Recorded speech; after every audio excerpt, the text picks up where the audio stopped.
Doctor صاحب ظاہر ہے جب سے آپ واپس آئے ہیں ظاہر ہے ایک سینٹیمنٹ میں بہتری ہے, ڈومیسٹک سینٹیمنٹ میں بہتری ہے, اسٹاک مارکیٹ ریسپونڈ کر رہی ہے, کرنسی مارکیٹ میں نظر آ رہا ہے کہ 20 روپے 11 سیشنز میں روپے کی قدر میں بہتری آئی ہے, آج 220 روپے سے بھی ڈالر نیچے آ گیا ہے. مگر انٹرنیشنل کچھ کنسرنز پیدا ہو رہے ہیں کہ فلڈز کے بعد پاکستان اپنی جو بیرونی ادائیگیاں ہیں وہ کر پائے گا یا نہیں کر پائے گا. خود حکومت کہہ رہی ہے 20 ارب ڈالر سے زیادہ کا نقصان ہو گیا, پہلے ہمیں 32 ارب ڈالر چاہیے تھے, اب کتنے چاہیے ہوں گے اور وہ کہاں سے آئیں گے. موڈیز نے بھی ریٹنگ ڈاؤن گریڈ کی, آپ نے آج موڈیز پر تنقید ضرور کی, مگر یہ کنسرن تو بہرحال پیدا ہو رہے ہیں کہ پاکستان اپنی جو بیرونی ادائیگیاں ہیں اس کے لیے پیسوں کا انتظام کر پائے گا یا نہیں کر پائے گا.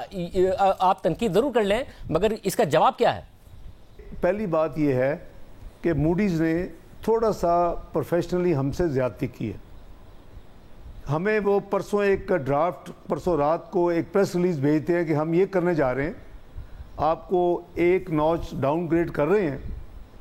اور آپ جو ہے دیکھ رہے ہیں اس پہ کوئی آپ کی کوئی سجیشن کوئی ورڈنگ وغیرہ میں. تو ہماری فائنانس سیکرٹری صاحب اور ان کی جو ہماری ٹیم ہے انہوں نے ان سے زوم میٹنگ کی اور ان سے باتیں کی کہ جی یہ اس طرح ہے, یہ اس طرح ہے. تو انہوں نے جب انکار کیا تو پھر میں نے کل 2 بجے پاکستان ٹائم ان کا تھا کہ دے ول ریلیز اٹ. تو میں نے ان سے پہلا گلہ یہ کیا کہ آپ کو پتہ ہے کہ پاکستان میں نے ایک ذمہ داری سنبھالی ہے فائنانس کی, اور میں آپ سے ماضی میں بھی ڈیل کرتا رہا ہوں, اور آپ نے اگلے ہفتے مجھ سے سائیڈ لائن پہ امریکہ میں ٹائم مانگ لیا ہے آلریڈی, ہم ملنا چاہتے ہیں فیوچر کے لیے. تو آپ کا یہ کیا فرض نہیں تھا کہ آپ چند دن صبر کر لیتے؟ انہوں نے یہ مجھے اپنی ایس او پی کے حوالے سے بتایا کہ ہم 4 مہینے سے یہ کام کر رہے ہیں, 4-5 مہینے سے یہ کام کر رہے ہیں. یہ it's not that it is as a consequence of your arrival, but ہم 4 مہینے سے کام کر رہے ہیں. تو میں نے جب بیک گراؤنڈ چیک کی اپنی ٹیم سے فائنانس منسٹری کی, تو انہوں نے ایکسپلین کیا کہ ان کے جو پرسوں سوالات تھے وہ پہلا تھا کہ آپ تو اپنا ڈیٹ ری اسٹرکچر کرنے کے لیے جا رہے پیرس کلب میں. یہ بڑا سیریس نیگیٹو ایفیکٹ ہوتا ہے کسی بھی کنٹری کو اگر وہ پیرس کلب میں جاتے ہوئے دیکھیں تو یہ ریٹنگ ایجنسیز فوری طور کے اوپر ایکٹ کرتی ہیں اور ان کو ڈیگریڈ کرتی ہیں ان کی ریٹنگ کو. یہ تو پھر وزیر اعظم نے پبلکلی اسٹیٹمنٹ دیا تھا, پھر وزیر اعظم نے پبلکلی اسٹیٹمنٹ دیا تھا, اسی اسٹیٹمنٹ کے کانسیکوینس میں ہوا ہے آپ کہہ رہے ہیں, حالانکہ رپورٹ میں اور بھی دوسرے باتیں لکھی ہوئی ہیں انہوں نے. نہیں صرف ایک چیز نہیں ہے, لیٹ می دوسرا وہ ہے وہ مارکیٹ جو ہے سوورن بانڈز کی مارکیٹ وہ ایکسپیکٹ کر رہی ہیں, اور یہ کوئی ان یوزل نہیں ہے, کئی کنٹریز کرتی ہیں کہ شاید ہم ایز اے کنٹری ہم وہاں جائیں گے بانڈ ایشو ہونے سے 2 ہفتے پہلے, بانڈ ہولڈرز کو اس کی جو یعنی میچورٹی ڈیٹ ہے اس کو ایکسٹینڈ کریں گے, ان کو آفر کریں گے کہ آپ اس کو ہم ایکسٹینشن کر دیں, ہم پروفٹ ریٹ یہ دیتے انسینٹیوائز کر کے. دوسرا ایک یہ میجر فیکٹر اس میں ہے, جو سب سے بڑا فیکٹر ہے اس میں, وہ فلڈز کی جو کانسیکوینشل لاسز ہیں, اور جو ورلڈ بینک اس وقت اس پہ ایک رپورٹ 15 اکتوبر کو کرنے والی ہے, اور جو ہماری اپنی جو ہے پاکستان کی جو ایگزیکٹو ہے اور گورنمنٹ ہے وہ یہ بتا چکی ہے کہ یہ ہمارے 30 سے 35 بلین لاسز ہیں. تو ان کا خیال ہے کہ ہم اپنی ایکسٹرنل لائبلٹیز کو وقت پہ میٹ نہیں کر سکیں گے, ہم خدا نخواستہ ڈیفالٹ کریں گے. تو میں نے ان کو یہ اسی وقت کہہ دیا جب انہوں نے کہا کہ ہماری پرابلم یہ ہے کہ ہم کئی مہینوں سے کر رہے تھے یہ کام, فلڈز پرٹیکولرلی فلڈز کے بعد ہماری یہ اسیسمنٹ ہے, ان کا ایک پروسیس ہے, ان کی ایک کریڈٹ ریٹنگ کمیٹی ہے, انہوں نے یہ فیل کیا کہ بھئی یہ اپنی آبلیگیشنز وقت پہ پوری نہیں کریں گے. میں نے ان کو ایک چیز یہ کیٹیگوری کہی ہے, میں آپ کے پروگرام کے توسط سے آپ کے ویورز کو بھی بتا رہا ہوں, میری لاسٹ پرائرٹی ہوگی پیرس کلب جانا. یہ ملک کی انٹرسٹ میں نہیں ٹھیک,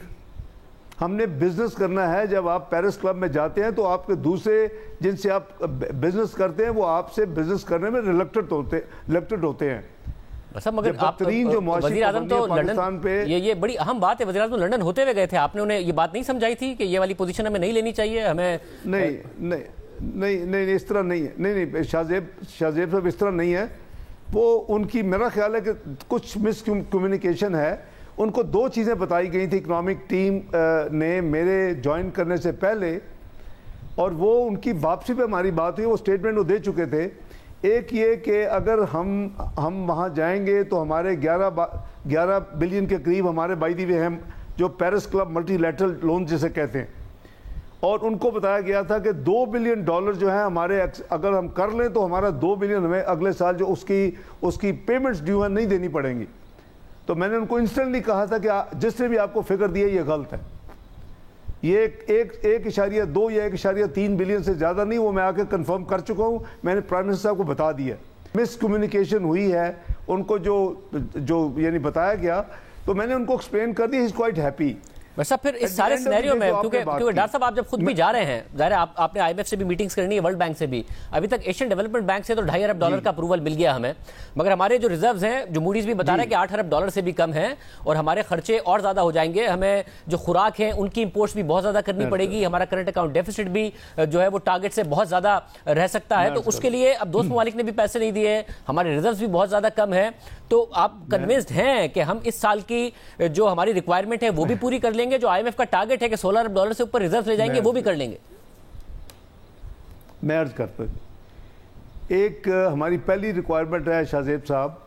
کہ ہمارے ملٹی لیٹرل اور ایکسٹرنل لائبلٹی جو ہیں پاکستان نے جو اگلے 12 مہینے میں دینی ہے وہ $22 ارب ہے, ڈالرز کی بات کر رہا ہوں. ہمارا جو کرنٹ اکاؤنٹ ڈیفیسٹ پروجیکٹڈ ہے اور قریباً ان لائن ہے اس وقت, جو پہلا کوارٹر ختم ہوا ہے وہ قریباً 12-13 بلین کا ہے. سو ہم کوئی 34 بلین 35 بلین کی فائنینسنگ ارینجمنٹس کی بات کر رہے ہیں. وہ اگر ہمارا ارینجمنٹ ہوگا تو ہماری کوئی ڈیفالٹ نہیں ہوگی, ہم وقت پہ ساری پیمنٹس کریں گے. لیکن میں آپ کو یاد کرا دوں کہ یہ کوئی نئی بات نہیں ہے. ہم نے 16-17 کے فسکل ایئر میں $35 بلین کی موبلائزیشن کی تھی, اور اس کے ساتھ ہم نے 23 سے 24 ارب کے ریزرو بلڈ کر لیے تھے, جس میں سے قریباً 18 بلین پلس اسٹیٹ بینک کے پاس تھا.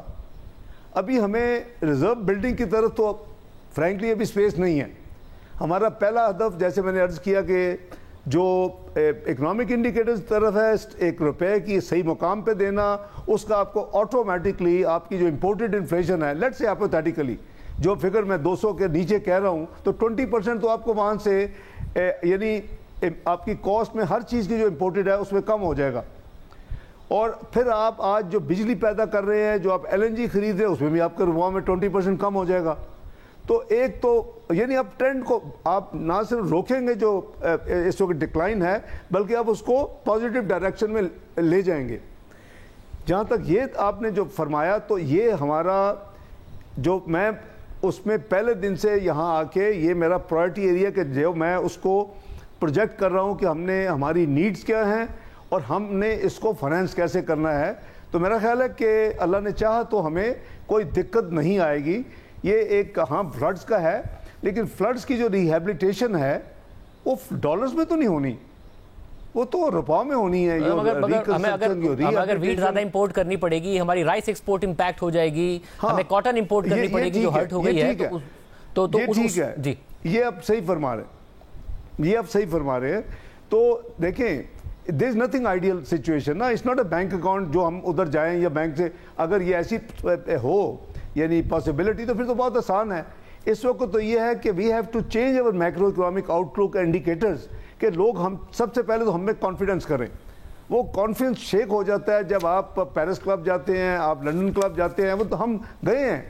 زندگی میں جب ہمارے اوپر معاشی پابندیاں لگی تھی, ہم نے پیرس کلب بھی کیا, ہم نے لنڈن کلب بھی کیا, لیکن ابھی تو اس ٹائپ کا تو سچویشن نہیں ہے. آلدو ہماری بڑی ٹائٹ بڑی فکسیٹڈ اکنامک کنڈیشن ہے, لیکن یہ کچھ 6 مہینے بلڈ نہیں ہوئی. میں نے آپ کو بھی بتایا کہ یہ تو آبویسلی 4-5 سال کی جو مین میڈ ڈیزاسٹر ہے وہ اس کا نتیجہ ہے. ڈاکٹر صاحب ظاہر ہے